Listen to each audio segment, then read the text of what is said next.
Alors voici comment travailler avec des zones cachées ou des zones mises en valeur. Donc les outils utilisés sont le rideau, le spot, les formes et puis l'encre magique. Alors, comme exemple, j'ai pris une œuvre d'art qu'on va faire découvrir aux élèves de manière progressive. Donc, euh, le premier outil qui va vous permettre de faire une découverte progressive de l'œuvre, c'est par exemple l'outil rideau qu'on va trouver dans le menu outils. Alors, outil rideau, et là vous avez un rideau noir qui apparaît. Donc le rideau, on va pouvoir le tirer pour découvrir l'œuvre au fur et à mesure.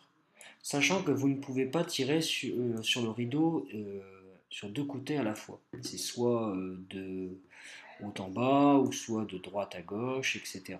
Ou de bas en haut. Mais vous ne pouvez pas faire deux côtés en même temps. Bon voilà, donc ça c'est une première façon de faire. Alors pour effacer le rideau, vous avez un petit bouton en haut à droite de l'objet et vous faites fermer. Voilà. Une autre façon de faire, c'est d'utiliser dans Outils le spot. Alors on vous propose des spots de différentes formes. Donc par exemple un spot circulaire.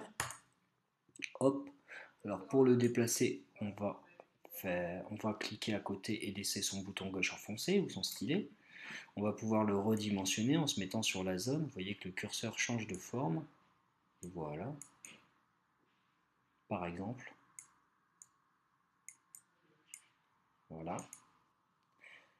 Alors un spot carré, un spot circulaire plein, là on est, on est dans une autre configuration, donc là ce sera plutôt un cache.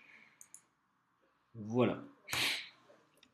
Alors, une autre façon peut-être plus simple encore que le rideau, c'est tout simplement de poser une forme, dessiner une forme au-dessus de l'image et simplement la déplacer. Voilà une façon très simple de cacher une image. Alors, dans le même esprit, vous allez pouvoir dessiner plusieurs formes et pouvoir les faire disparaître simplement en les mettant de côté. Ce sont simplement des formes rectangulaires que j'ai dupliquées et que j'ai placées les unes à côté des autres. Donc on va pouvoir même les jeter à la corbeille comme ceci. Hop là. Donc voilà une façon de faire. Encore une autre technique, c'est utiliser l'encre magique que j'ai présentée dans une vidéo précédente. Donc moi elle est dans ma palette, mais on peut accéder à l'encre magique depuis le menu outils encre magique. Donc grâce à l'encre magique, je vais pouvoir gommer une partie de ma forme.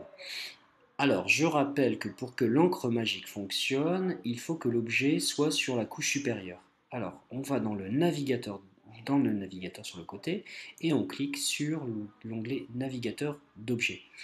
Donc là, on voit que ma forme, la forme que j'ai dessinée, se trouve en couche supérieure. Alors, je vais tout recommencer devant vous pour que vous compreniez bien le fonctionnement. Donc, je vais supprimer ce que j'ai fait, mes deux stylos, je vais les supprimer. Voilà. Alors, je recommence. Donc, je vais créer une forme colorée. Donc, je clique sur l'outil forme, je prends un rectangle, je mets par exemple, allez, du jaune. Voilà, qui se place au-dessus. Donc pour que l'encre magique fonctionne sur ma forme, il faut que je déplace ma forme dans la couche supérieure.